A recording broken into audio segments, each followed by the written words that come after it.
Jyotsna, and thanks to Soumya also for initiating the process.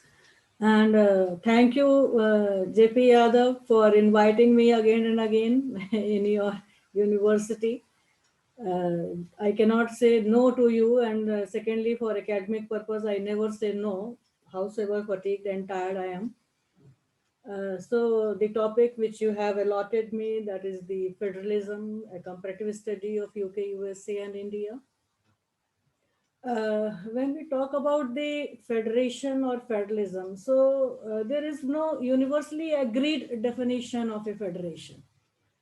Because there are many countries in the world which have their system which is based on the unitary model, and some of the countries which are having their system based on the federation or federalism model. So every federalism is having different type of the functioning according to the situation, conditions, and as per the requirement of the time also. So on that basis, I can say that there is no universal definition of a federation, and various scholars they try to make certain definitions, or they tended to regard, I should say, the oldest federal constitution, that is the Constitution of the United States, as the one of the example, or we can say as one of the model for going by that this is the federal state, and this is the model, and we can follow that model. But now there is a rethinking also of the federalism which we have in the United States, as an example or as a model. Scholars are also adopting the view that the question whether a state is federal or unitary, that is only a case of the degree standard. That is, the answer will depend upon the number of the federal features which is possessed by that particular constitution in the particular state concerned. So it's not depending on whether a particular state is federal or unitary. However, this is a matter of the degree, that whatever provisions are there in their constitution, whatever provisions are there by which they are being governed, so on that basis, it would be decided that yes, these are the federal features of that in that constitution, in that law, and that's why we can term that as a federal nation. And it has also been stated that the federation is more functional than the institutional concept. When we see the Indian constitution, then we'll be discussing on that point also, that whether ours is an institutional concept of federalism which we have adopted, or the functional system of the federation which we have adopted. So any theory that says that there are certain inflexible features without which a political system cannot be a federal system, that ignores, I should say, the fact that the institutions are not the same in different social environment, in different cultural environment, in different time also, because that all affects very much. When we start with the US Constitution, then we find that the oldest constitution, written constitution in the world, they have started for the federalism.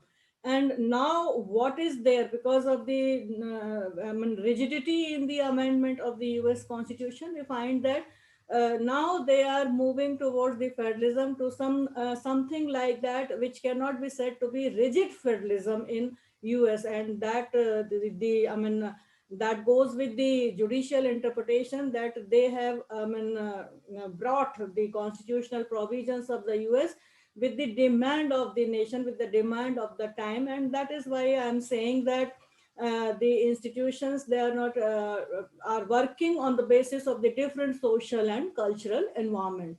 If you see that Dr. D.D. Basu, he has written in his book that he has taken a very, very pragmatic or practical, or I should say a very forward looking view, when he says that the constitution is neither purely federal nor purely unitary, but it is a combination of both. That is the federal as well as the unitary system. And it can be said to be a union or a composite state of a novel type. So this is what Dr. Basu said about the federalism and the system, which is a composite of both the unitary and federal features. So my point here is that it is neither the federal nor the unitary. We cannot term any constitution on that basis, but the features, the provisions which are there, and the functionality of that constitution, that is the deciding criteria, or that is the touchstone, that is the point from where we can say that the principles or the provisions of the federalism are existing in a particular constitution. If we see the statement what Dr. Ambedkar, who was the chairman of the drafting committee, everybody must be knowing, of the Constitution of India, when he said about the federal nature of the Constitution in the Constituent Assembly, and he was of the opinion that the basic principle of federation is that the legislative and executive authority is partitioned or divided between the center and the states, not by any law made by the legislature or by center or by the state, but by the constitution itself.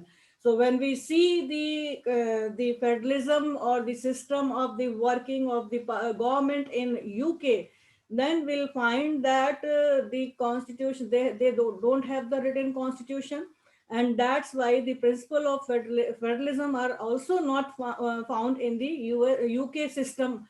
They are working on the devolution theory, and that is the powers have been divided by some rules, and that can be amended easily. So once there is power with some authority, state or region, then other time that can be amended, that can be taken away. So in UK, the federal system works in that way. That is a devolution, that is not federalism as such, because the constitution is not written there, and the constitution has not provided for, as we are having in our country. In the written constitution, the power is divided, the legislative and the executive authorities, they are partitioned on the basis of the functioning and the center and state. That is not by the constitution itself. And the chief point of the federalism that lies in the partition of the legislative and executive authority between center and the units, center and the states in the constitution. And we can say that this is the principle which is embodied in our constitution, and there can be no mistake about it. So this was the version of Dr. B.R. Ambedkar when he was speaking in the Constituent Assembly as the chairman of the drafting committee. So far as the Constitution of India is concerned, we find that it was brought in force on 26 January 1950 completely. Though we know that some of the provisions have been, enforced since 26 November 1949, but the entire Constitution was enforced from 26 January 1950, and it is said to be a prolix, and it is considered to be a detailed document, because we all know that there are 395 articles in the constitution, and originally, though there were eight schedules in the constitution, and later on the amendments have been made in the constitution, and now we are having 12 schedules in the constitution, and many more articles have been inserted by giving various other provisions in the constitution, and the cooperative societies, the these nagar palikas, and at the same time the panchayat raj system. So these are all inclusion and insertion with the amendments to the constitution. So ours is a constitution which is written, which is detailed document, and detailed in the sense that when we talk about the other federal constitutions like US and Australia, then we find that their constitution is the central constitution of the United States, that is consisting of the executive at the central level, while they are having the different constitutions for the different states. So their constitution is not bulky as ours, their constitution is not as big, as vast, as wide as ours, because in our constitution we have incorporated everything, that is the functioning of the government, that is at the central level, at the state level, the judiciary, the legislative functions, the administrative functions, the financial functions, everything that is the part of the Constitution of India. And that's why I'm saying that it is a prolix or a detailed document which is consisting of 395 articles and now 12 schedules to the Constitution. And We see that it also ushers into a country polity which is based fundamentally on two ingredients. That is one, a British type democratic system of the government of federalism, as I told you. And secondly, we see that it is also having certain blueprints of the US Constitution. Because when the Constitution was being drafted at that time, the constitutional advisor, B.N. Rao, he has brought or he has circulated various constitutions and various constitutions of the world which were in existence at that time. Those all were considered by the constitutional authors or the founding fathers of the Constitution. So what we have done here in India, that we have picked the good points of the other constitutions to make our constitution working. Now, when we talk about the federalism, then the very first article of the Constitution of India that says that India is to be a union of state.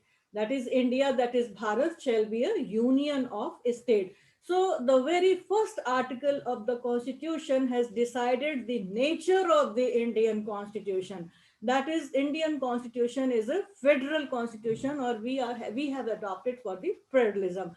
So in India, we have a central government as well as the state government. So we have the governments at both the levels, state and the central level, and the parliamentary form of the government that is based on the adult suffrage. We all know. Then the constitution makes the elaborate provisions regarding many of the aspects which are relating to the center and state relationship.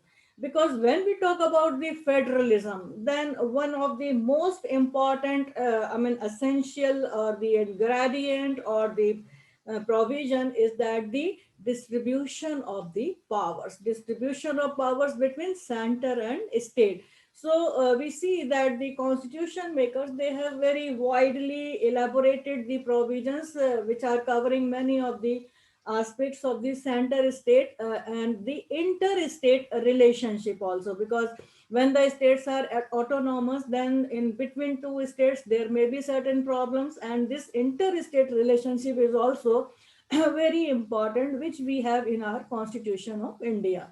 And we can say that it differs from the Constitution of USA. And not only USA, but you see that the Constitution of Canada and Australia also, they are also having a federal system. So when we talk about the USA Constitution, then in that series, the Canadian Constitution as well as the Australian Constitution are also very important to be discussed upon, which also contain only the skeletal provisions or some infrastructure, we can say, to regulate the intergovernmental relationship. But in our country, it is detailed provisions regarding the center state or the interstate relationship. So we see that from the very beginning, the Indian federalism that has been called upon to meet various challenges also. Many challenges have been faced in the Indian system of the Indian federalism.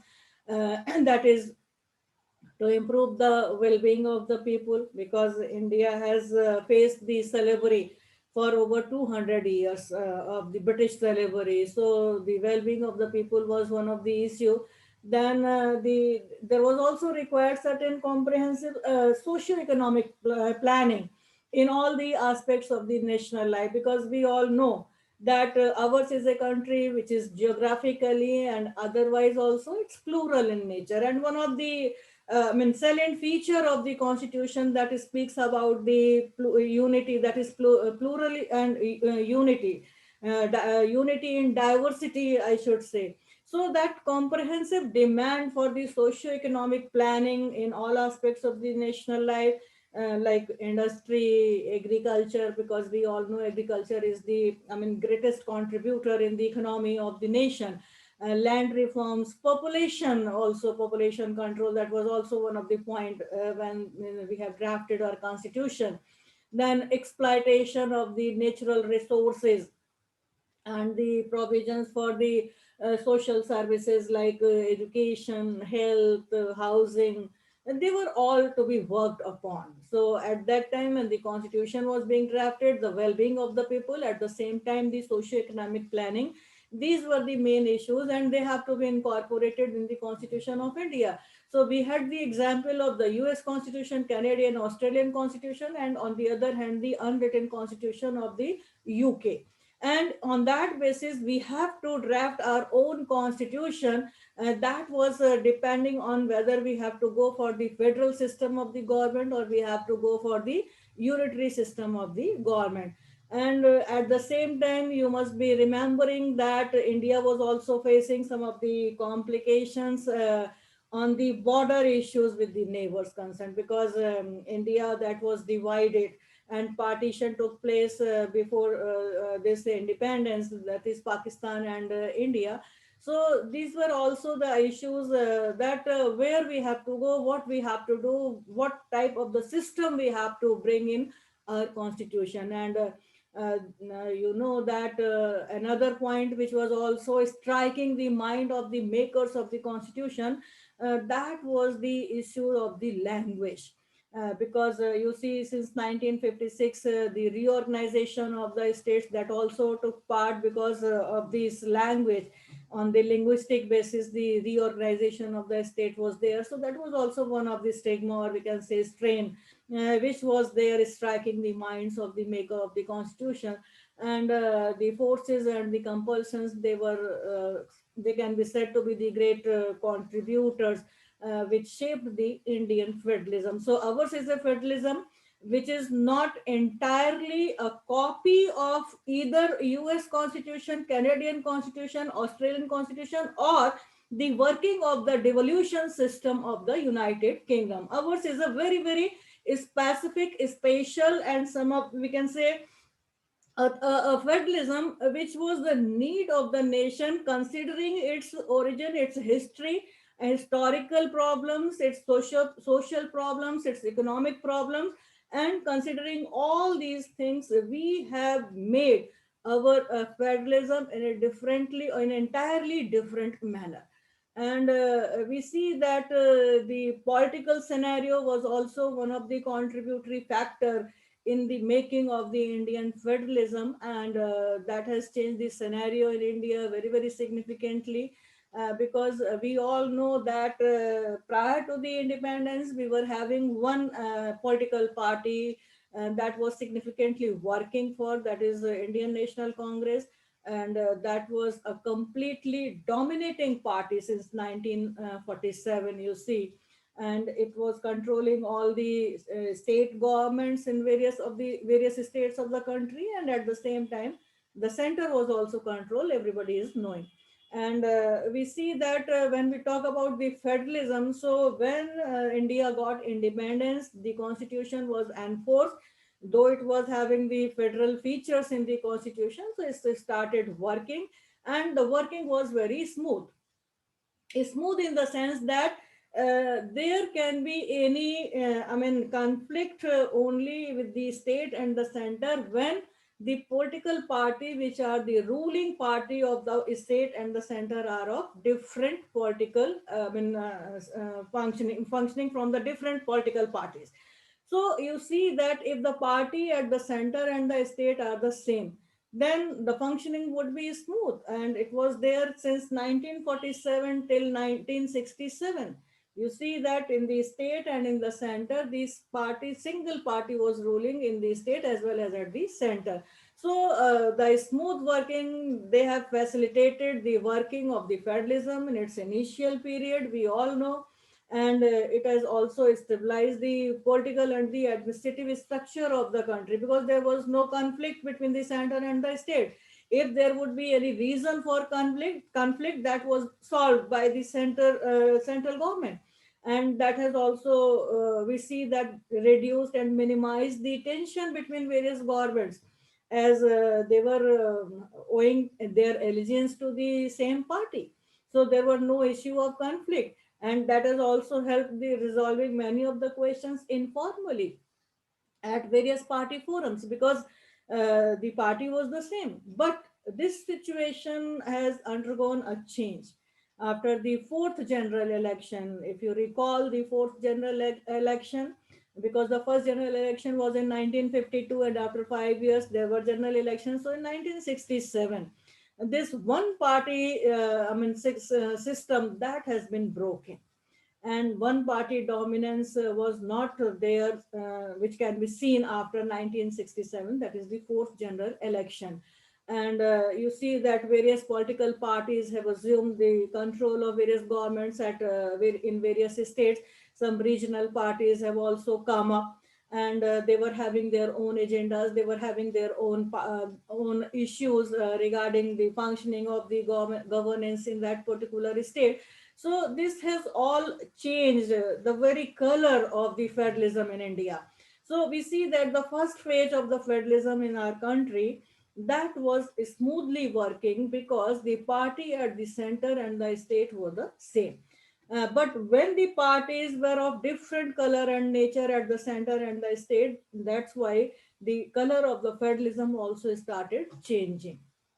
Then we see that the authors of the Indian Constitution, who built this Indian federalism, so they were of the opinion that, and their previous experiences also provided for that, we have to go for a different type of the federalism.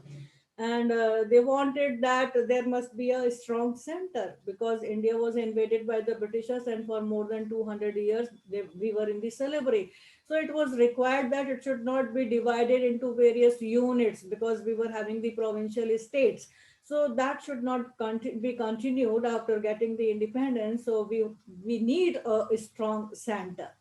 And at the same time, there must be the flexibility also in the system. And thirdly, they also opted for the cooperative federalism.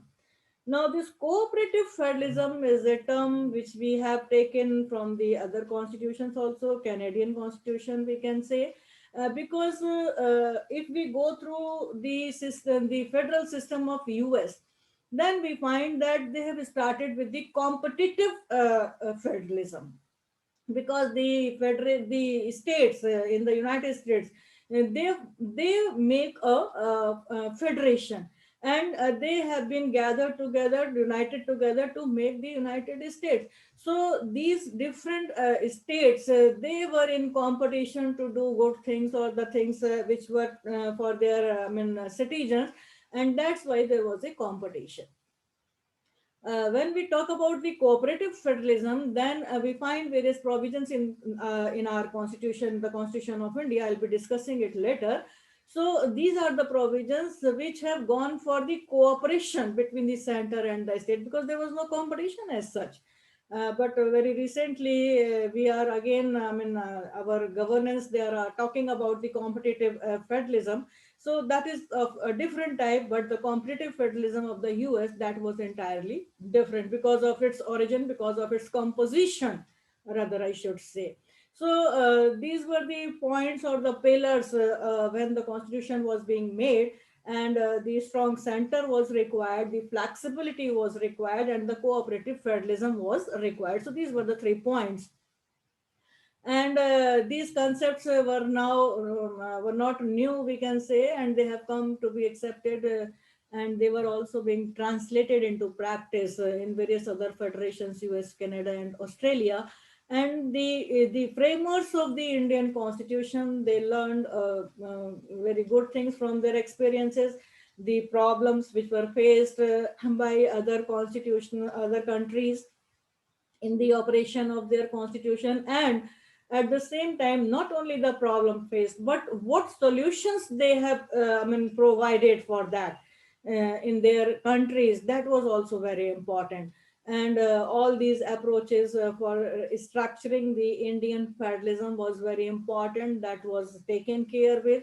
And with that consideration, we have made all these provisions of strong center, flexibility, and cooperative federalism in our constitution. Because when we talk about the American Constitution, it was drafted in 1787, and the oldest contemporary federal constitution, and the US Constitution that follows a simple method of dividing powers between center and state. So this is the feature of the federal nation, and division of the power, distribution of the power. So it is only one list they are having, and that is enumerating the powers of the center. and that also includes some of the items like taxation or the money or the payment of debts, and relating to, I mean, money, that is the trade and commerce, the coinage, currency. These are the points which were there in the list of the center, along with the very importantly war related issues and defense related issues, the promotion of science, so that the nation can be shown to the others that yes, these are the good points which we are functioning at the central level. So these were the items on which the power of the center was there in the American Constitution. And the Congress there, that was authorized to make the law which is necessary and to carry on or to execute these enumerated powers, that is related to the items which we are having in our seventh schedule to the Constitution, relating to the distribution of power. So similarly, that was the provision there in 1787 Constitution of America. And the political philosophy was also changed from laissez-faire to the social welfare. Now when we see from 1787 till 2021, then we find that there is great metamorphosis and changes in the functioning of the system of the US Constitution. And because there is no flexibility in the amending provision, but the judiciary has taken lead to interpret the things, and from laissez-faire, the concept has now become to be of social welfare. So this transformation that has taken place, that was not because of the amendment to the Constitution, because as I told you that it was very very rigid in America, in US Constitution, to amend the Constitution, because there are various procedure to be followed with resolution, then ratification, and everything is there for the amendment to the American Constitution. And this transformation could be done only and only through the judicial interpretation, and this was the process of the judicial interpretation, that they have made that laissez-faire to the social welfare concept. And judiciary has very much helped the center. Firstly, we can say by protecting it from the hostile state action, because if the provisions for amendments are rigid, and if the Constitution cannot be amended according to the situation, according to the need of the society, then naturally there would be some hostile actions from the state part, from some the persons who are the stakeholders. So how to go about that? And for that, the judiciary in US has helped the center for protecting from these hostile activities of the state as well as the stakeholder. And then we can say that has given some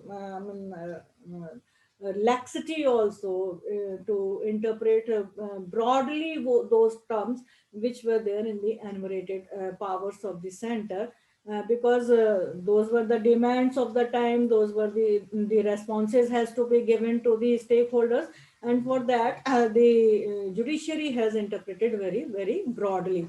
And if we talk about the Commerce Clause of the US, then it is also very importantly, I mean, interpreted by the judiciary there in US Supreme Court. The commerce power that has given to the center control over the economy, over the economic life as well as of the nation concerned. And that has been regulated not only by the interstate commerce, but to some extent we can say the intra-state commerce was also to be intermixed, because the provisions were not like that. If you see the Australian Constitution, then section 92 of the Australian Constitution, which speaks about the trade, commerce, etc., the provision is not relating to the intra-state, it speaks about the interstate. So when the judiciary has given its interpretation to include the interstate with intra-state, in our constitution, we have made a provision under Article 301, which speaks about the interstate as well as the intra-state. So that's why I'm saying that considering the working of the various constitutions, the problems which have been found there and the solutions which have been made for, we have the opportunity to go by all these things, and that's why ours is a constitution which is differently working on the basis of this federalism. And you see that in United States, this industrialization, which is very importantly done now there, that could not be possible without this judicial interpretation. Then, if we talk about the Canadian Constitution, we see that the federalism, that the growth of the federalism in Canada, and that has also been too much influenced by the existence of bilingualism and biracialism, because we all know that in Canada there are two languages which are being spoken, that is English as well as the French. And the English speaking people, they are in the majority in the country, they want a strong center. But the French speaking people who are in minority in the entire country, but majority in one of the regions, they desire that the center to be weak and the provinces to be strong, so that their language and culture may be preserved. So the framers of the constitution there, that is known as the British North American Act, so they wanted that primacy should be given to the center, so that it could deal with all the matters of the national importance which are coming to there, and the provinces should be confined only with the local interest matters related to the local persons. But the judicial interpretation has not followed this historical approach, and you see that Privy Council that has influenced by the aspirations of the French. So they interpreted this British North America Act so as to shift the balance of the power in favor of the provinces. So we see that in Canada, the more and more powers are in favor of the provinces and not in favor of the center. And in Australian constitution, the center has the specified functions like US constitution: trade, commerce, taxation, defense, war, defense, external affairs. So these are the matters which are to be taken care by the center there. And along with that, some of the criminal laws and social services are also the part of the center. But on the whole, we can say the judiciary has also given a very, very liberal interpretation of these items, which are the part at the central level in Australian constitution. And you see that regarding defense power, which is there in the central item of the Australian constitution, so judiciary has interpreted this to as so as to make all the provisions during war under this defense power. So liberal interpretation or expansive interpretation has been made by the judiciary in Australia also regarding the items which are there for the center. And the country that has also made certain contributions to the concept of the cooperative federalism, and that cooperative federalism, that is by evolving a system of the uh, grants, money grants, fiscal grants to those states which really are in need of help. Because you see that in India also there are certain states where the grant has been given to those states in the name of the backward states, in the name of the hill states. So similarly, you see that in Australia also the provisions for the Commonwealth Grants Commission was there, and the states which are in need of some of the help, so these grants were being given to those states so that they may also come up in the mainstream. And they have also created certain loan council for coordinating borrowing for various governments. So the system continued there, like US Constitution. And you see that the trends in the federal system of the US, Canada, and Australia, they also enabled our constitution makers of the Indian constitution to make the provisions in our constitution relating to all these things. So, first of all, in each of these federation, there was a need that is of the strong center, as I told you. They have gone for the flexible provision or flexibility in the working of the system, and thirdly, the cooperative federalism, that was also very, very important, and that was also taken from the Canadian and Australian constitution.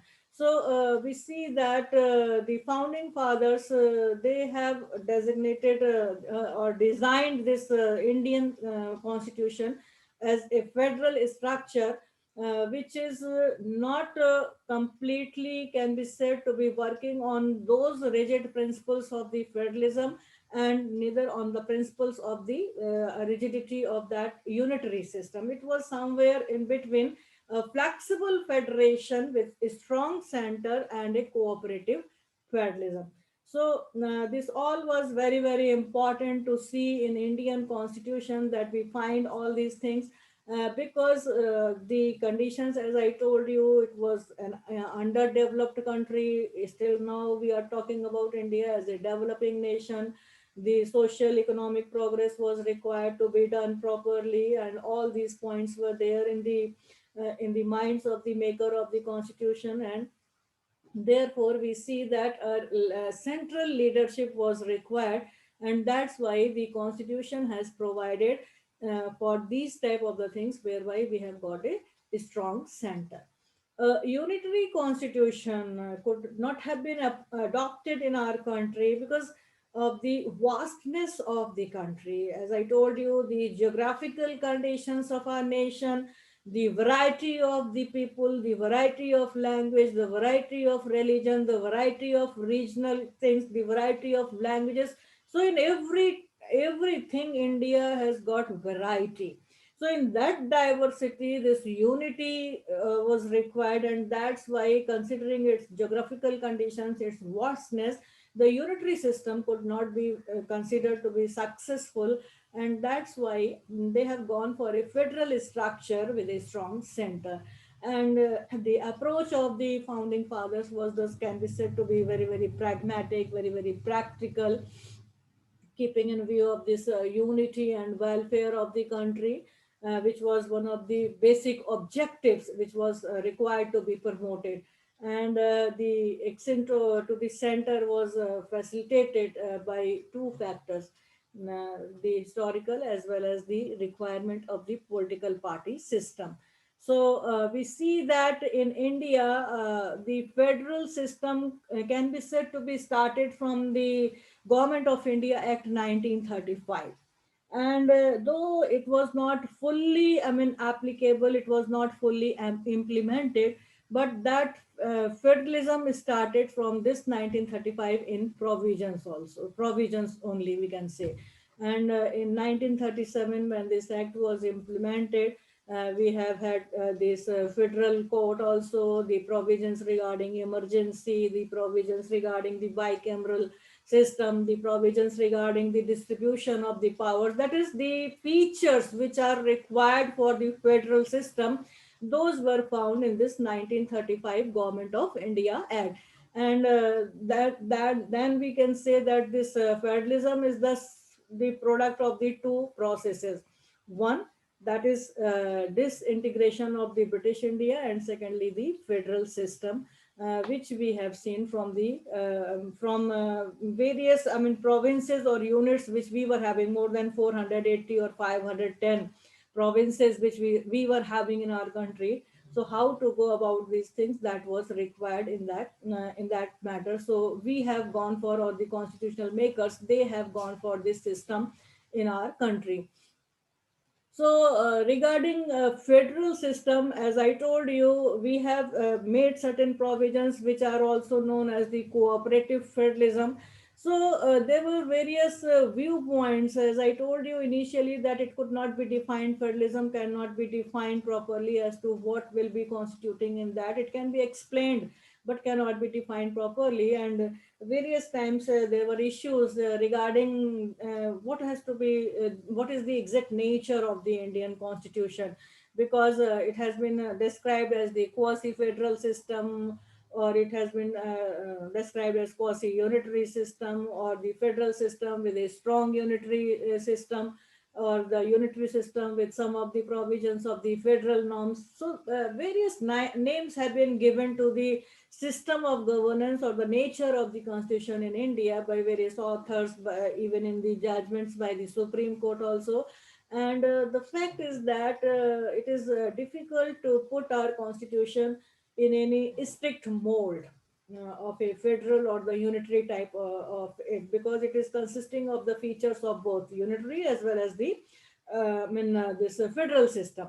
But so far as the Supreme Court judgments are concerned, it has been clearly mentioned and as one of the basic feature of the constitution also, that ours is a constitution which is having the system of the federalism. But when we go through the provisions in the constitution, then we find that there are certain provisions which are leading towards the unitary system. Those are the provisions which are not, which cannot be said totally to be the federal features of that particular constitution. And the provisions which are affecting the parts of the states or the union, the state relations that cannot be amended without the ratification by the state. So there are certain principles which can be said to be very very important, which are I mean related to the federal features of the constitution, and some are related to the unitary system. So in that way, I'm reminding one of the observation which has been made by Dr. Ambedkar when he talked about the rigidity or the system. Then he was of the opinion that rigidity and legalism, when we talk about the rigidity and the legalism, these are the two serious weaknesses of the federalism. So we should not go by these two things. Neither there should be rigidity. Rigidity means only when there is the system of the amendment or amending the constitution. So rigidity is one of the weakness of the federalism. So this was the viewpoint of Dr. Ambedkar, and that's why on the basis of that we find that in our constitution under Article 368 there is no single procedure to amend the constitution. There are three procedures to amend the constitution: simple amendment, special majority, and special majority by ratification of the state. So the items which are there, the provisions which are there in the constitution, those provisions can be amended on these three procedures. And if it is a matter related to the federal system or federal provision, then ratification is required. So that's why we see that ours is a provision of amendment which is neither rigid nor flexible. It is related to the situation or the demand that what type of the provision has to be amended by which procedure. So everything is written on the constitution. And in that way, we can say that Indian system was unique in that it created a dual polity with a single Indian citizenship. Because if we talk about the US Constitution, they have a dual citizenship of the state as well as of the center. But in India, we have a unitary or the single citizenship, single Indian citizenship. So this is not the feature of the federal system. In that way, we can say that we are going towards the unitary system. But this is one of the unique feature of the constitution, that we have gone for the single Indian citizenship, which could be both unitary or federal according to the requirements of the time and the circumstances. And again, there are provisions in the center state relation when we find that Article 249 of the constitution, the union parliament can invade in the state list. Those are the matters which are of the national interest. Then the laws can be made under 249. Then similarly, there are provisions which are very much talked about in the matter of the federalism, that is related to the emergency provision. When the entire constitution or the country became or is said to be working on the unitary system, that is Article 356 and 357. Because 356 speaks about the failure of the constitutional machinery in the state. And we know that in distribution of powers, when the powers have been divided between the center and the state are autonomous. But 356 is one of the power which takes away the power of the state on the ground of the failure of the constitutional machinery, and all its executive and legislative powers are taken over by the union. So under 357, these are the effect of Article 356. So you see that the federalism in that manner, when this emergency situation comes, then it becomes unitary. Similarly, when we talk about the proclamation of emergency under 352, Then the effect of 352 to be found in 354 also of the constitution, that can be converted entirely in a unitary system during this proclamation under article 352, which speaks about the war aggression and internal disturbance, rebellion now. So we see that the provisions relating to emergency are also a shift from the federal features to the unitary features. That is the condition when it is an abnormal condition, and then in that situation the federal principles or the federal features are not to be made functioning at that point, because the provisions are there in the constitution itself. And the executive and the legislative powers of the union, that extends to the matters of the state list also during the proclamation of emergency.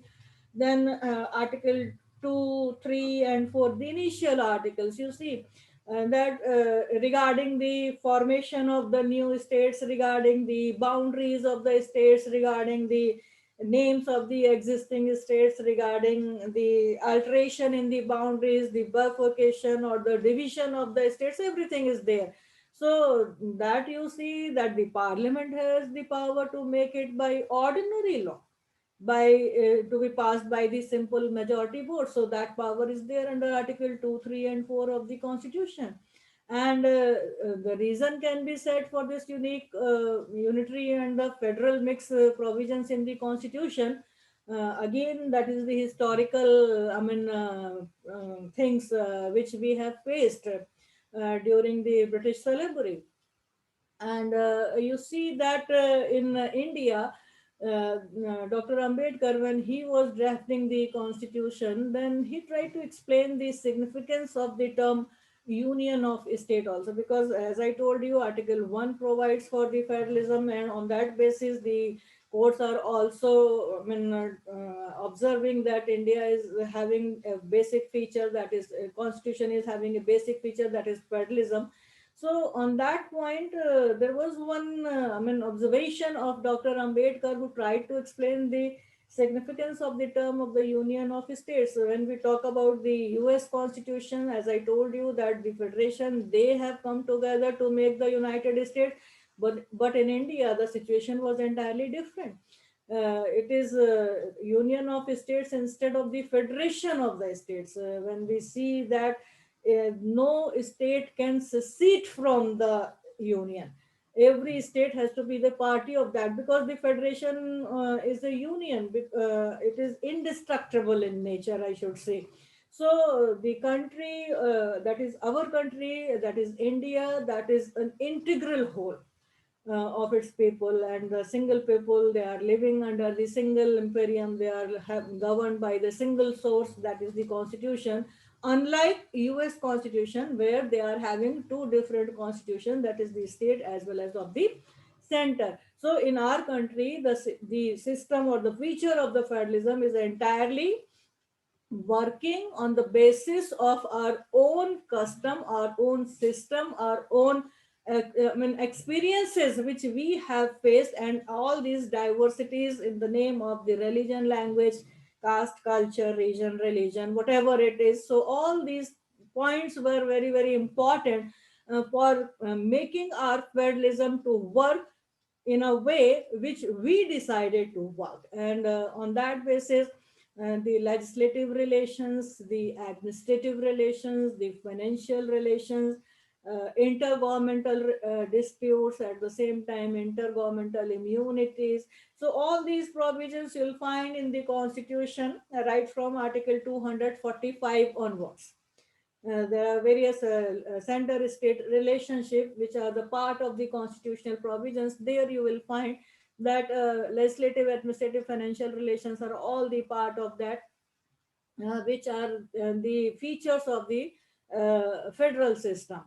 And then international, in this interstate trade, commerce and intercourse 301 onwards provisions are there. Then it speaks about the planning commission, now it is Niti Aayog. It speaks about the emergency provisions, that is related to the unitary system. It speaks about the language problem also, which is the unique, or we can say a specific need of the country that was to be taken care with, and that's why the provisions have been made in the constitution. 343 article onwards, you find that there. Then regarding unitary features of the constitution, so this strong center, the union government becomes more and more powerful in the times of emergency. And if you see article 200 of the constitution of India, that also demands that the state must comply with the central laws. Similarly, 256, 257, all these provisions, they are there in the constitution, administrative relations between the center and the state. And and then, if we talk about the unitary features, then you find that the we have a single constitution, we have a single citizenship, the flexibility in the amendment procedure of the constitution. We have integrated judiciary also, because we have the Supreme Court at the center, and the states we have the high courts. They are not the, I mean, they are not under, high courts are not under the executive control of the judiciary. So we see that these are the provisions there. Then all India services, they are also the part of the constitution. And these are also going towards the unitary system, emergency provisions, they are going towards that.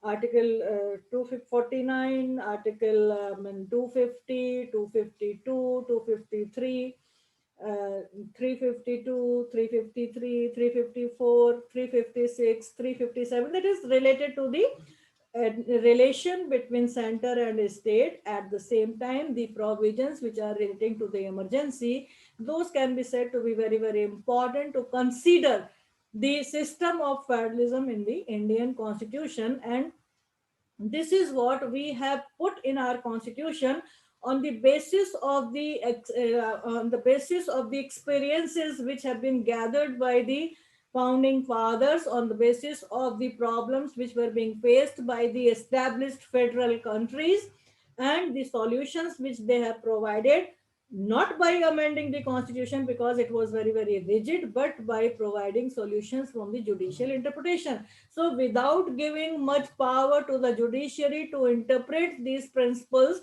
in a flexible manner, the provisions have been made flexible by the founding fathers in the constitution. Now, regarding case law, we are having many, many cases where the Supreme Court has said that the federalism is the basic structure of the constitution, right from Keshwaran Bharti case. Then the question regarding federalism was also there in Rajasthan automobile case. That is a case related to the interstate trade, commerce, etc. under Article 301 of the Constitution. Then relating to the domicile, Kuldeep Nair case is important. Besides Rajasthan versus Union of India, West Bengal, and Karnataka versus Union of India, these are the cases which you will find in every constitution book which are related to the federalism. And Chief Justice Beg's the observation was very, very important for that. And finally, in SR Bommai case, SR Bommai versus Union of India 94, where categorically the Supreme Court said that federalism is the basic structure of the constitution, along with this secularism was also an issue.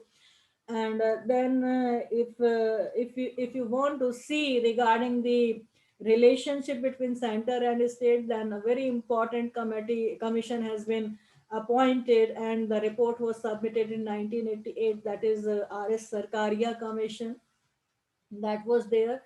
But when we talk about the working of the federalism in today's scenario, then we find that with this GST abrogation of 370 article, then farmer laws, we can see the change in the federal functioning. And it is once again going back to the first phase, as I told you, that was prior to 1967, that is 1952 to 1967, where in that phase we were having a one party federalism. And then the second phase, that was of 1967 to 1989, where some expressive federalism we have seen. Then the situation again changed from 1989 till 2014, when you will find that multi-party federalism was there in our country, like coalition governments and everything. So the system was changed and there was no say of any single party, but it was a multi-party culture, and federalism was dependent on those directions, orders, issues which were being taken by this coalition government. And the fourth phase in which we are running now, that once again can be said to be a return or a back to that, or revival of the one party, or rather I should say a dominant party federalism since 2014 onwards. Presently we are also witnessing. The question is now what we are witnessing: a competitive federalism, a cooperative federalism, or committed federalism. This is what we have to see, we have to discuss about, because we all know that federalism is a system of governance, a nature of the constitution that is dependent on the working of the governance. And in that way, the democratic principles which require to be in a strong opposition to work upon, that is important issue. So if that is missing, then in that way, can we say that we are moving towards a committed federalism? Because again you see that the states, they are having almost the similar party system in at the center and at the state. So the situation has again come back to that situation of 1952 to 1967, that a very smooth working of the federalism was there. There is no question, there is no controversy, there is no contrast, there is no conflict between the center and the state. So in that scenario, should we go for saying that we are having a cooperative federalism, or should we say that we are going towards a committed federalism, where whatever is the order from one party at center, that has to be followed, that has to be made. In that way, that federalism is become a very very important issue in today's this fourth phase of the federalism, which is not only a one party federalism, but it is a dominant party federalism since 2014. So we have to see that what new faces our federalism is going to see in near future. That is open for academic discussion. So with these words, I would like to thank to the organizers for giving me the opportunity to share my views on the federalism. Though I was not prepared for that, but I tried to make certain points which are related to the federalism. Thank you very much.